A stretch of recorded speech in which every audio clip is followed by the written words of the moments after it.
Hello, Tracy here, and I have a layout in process that I titled Funfest 2 because this is a layout that is a somewhat of a companion to my layout, my previous one, the one just before this one, because it's a picture taken of my daughter and her friend there at the Funfest. So, I'm using the Studio Calico April Kit again for this. And I just cut out a bunch of hexagon shapes using my silhouette.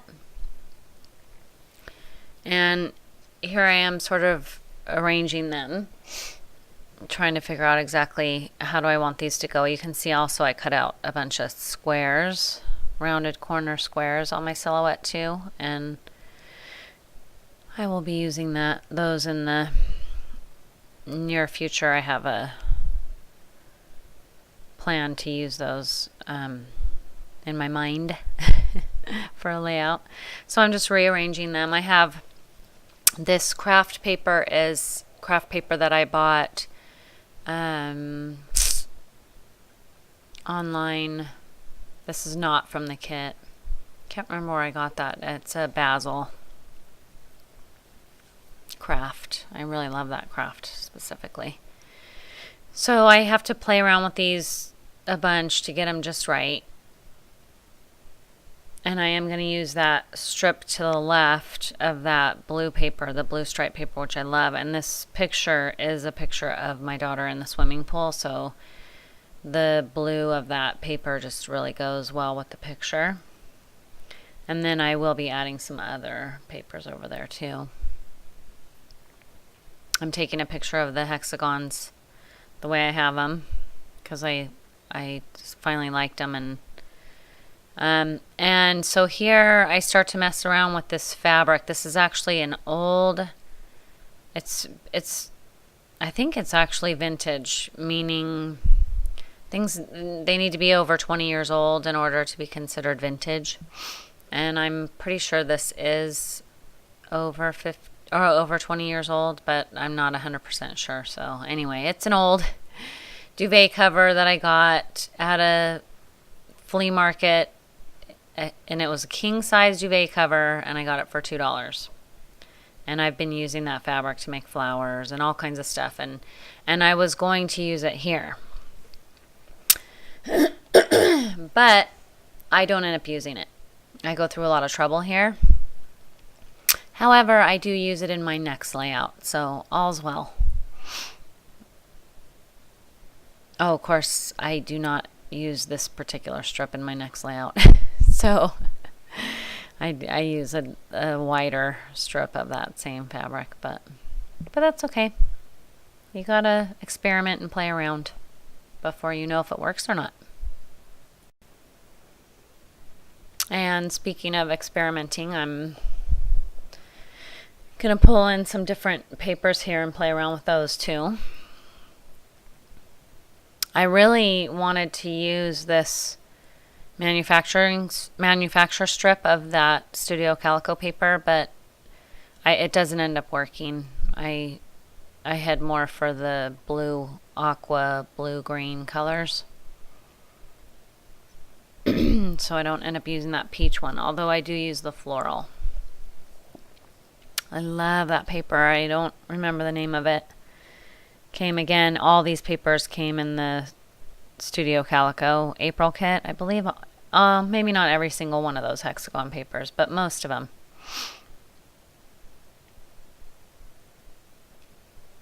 Those are the papers I end up with right there. But first, I have to go off and ink this fabric, and because I'm still thinking I'm going to use the fabric. I may ink the paper first though, because I am going to do some splatters on the background paper, the craft.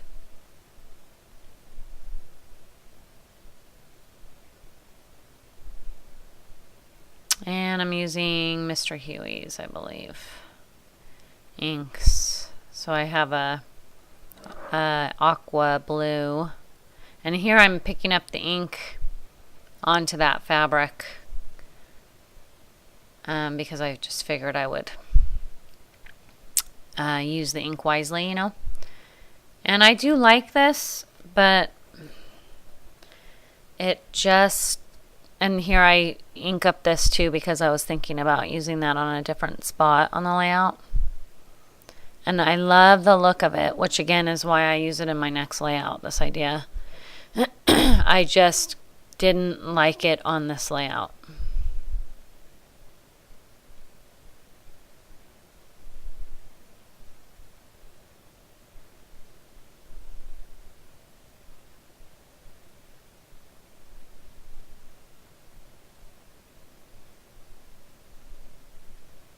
So I feel good about those papers going there. And I'm not putting them down just perfectly. I'm layering them because I don't want a perfect layout here. I don't want it everything aligned just so.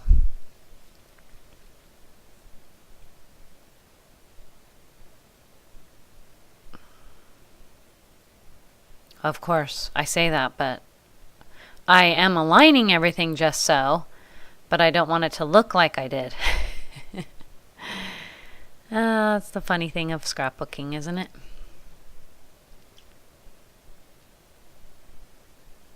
And now I'm going to put these back down where I had them, sort of.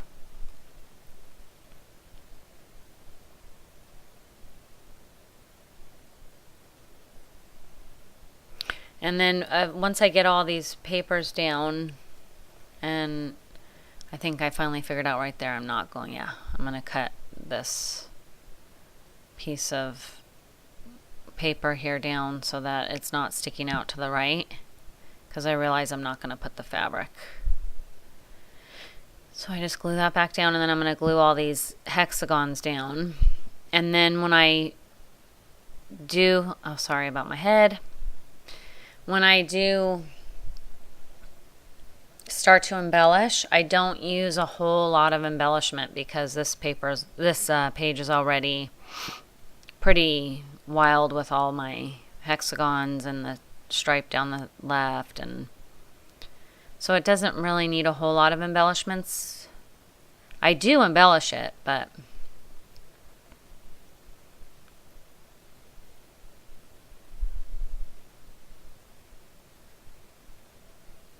and I'm going to do some fun stuff with my pen here.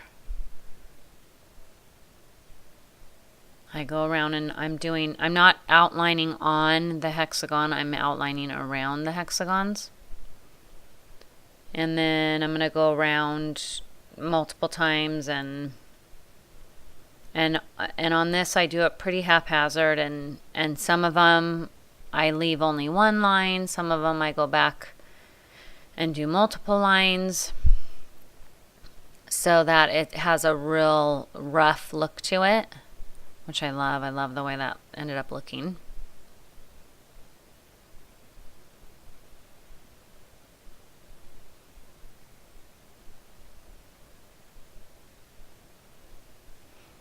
And by the way, once I'm done, oh yes, and I do outlining over there too. And again, haphazard and pretty wild. And so anyway, at the end of this, I'm going to have the close-ups like I always do, and the finished product. But I actually went back and did some journaling, but I just didn't want to put the name of her friend, and I just didn't want details on YouTube. So I did my journaling, and you won't see it, but just to let you know where it is, I just drew lines with my pen, with my black pen, with a ruler to the right of the picture, and journaled to the right of the picture there on my own drawn lines. Okay, so now I'm going through all my bows trying to, and I decided I want to work in threes to some degree on this for whatever reason. I don't know, my mind just went there. So I'm looking for 3 bows that go together that I'm going to put right there. And that's the bows I go with right there. And then I find these little green, aqua green cabochons that I have. And I'm going to use those down to the right.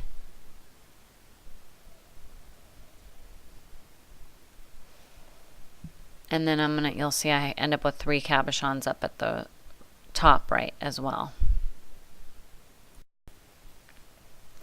And I'm going to use that bow too, since I have the bows to the bottom left.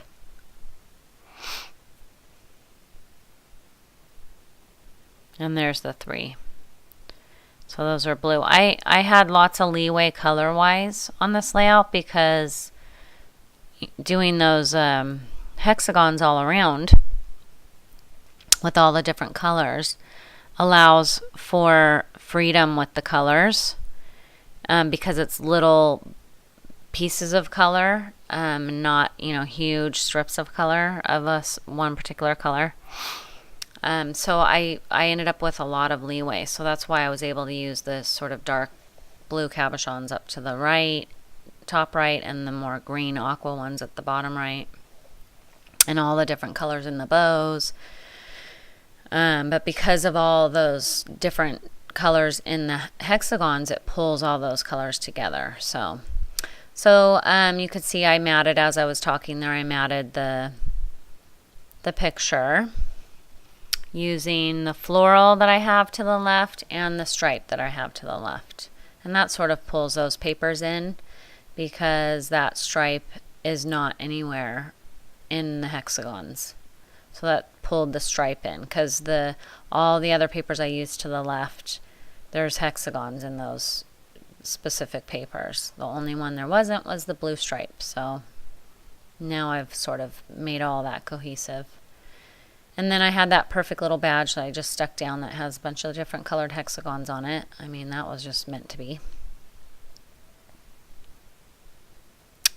And a little bit of outlining there. Again, pretty wild.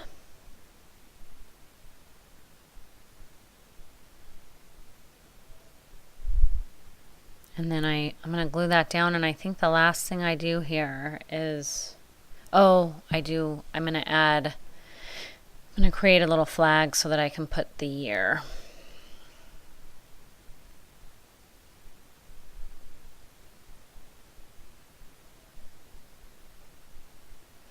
I went looking through these freckled fawn. Oh, I was looking for that. And I had something else in mind too, I think.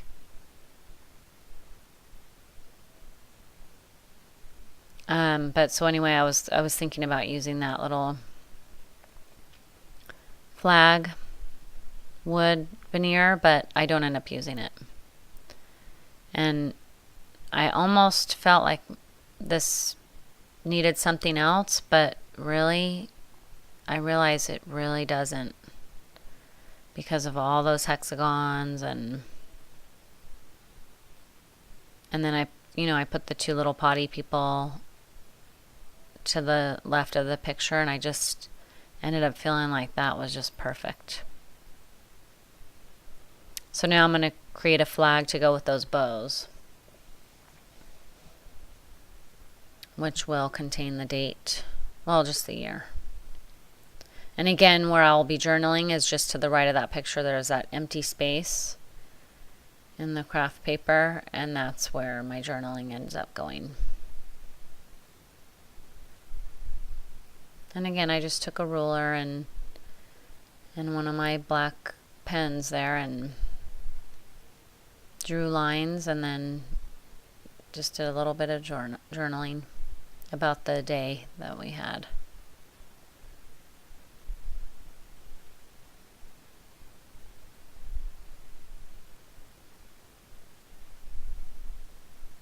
Here I'm figuring out, wait, because I went to put the year 2011 and then I doubted myself. Wait, was it? And then I realized, yes, it was. And here I'm deciding whether to go on the top or the bottom of the bows, and I go with the top. And I really felt happy about that. The way that the bows just needed a little something. But I didn't want to do too much over there either because I didn't want to take away from the bows. So, excuse me, that little flag ended up being perfect. And here's where I'm going to add some enamel dots around. Not too many. And here I play with them a little bit. I do one on the heart there at the top and one on the bottom there, and then now I'm going to move these, and I end up having to play around a little bit here to find the perfect dots.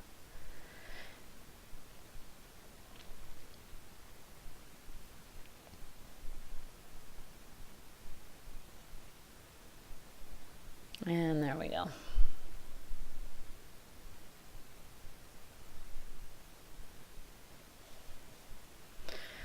Quick cleanup of those, and I think I'm done.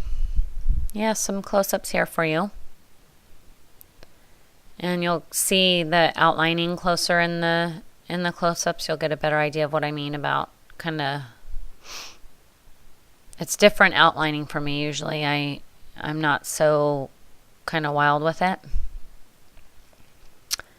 So there you go. There's the you can see some of them only have one line, some have several. So it was fun. I really loved it. I loved doing this layout. It was a particularly fun one. So I hope you've enjoyed it. I really appreciate you watching. And if you like it, click like and subscribe if you want to see more in the future. And I will see you next time. Thanks so much. Bye-bye.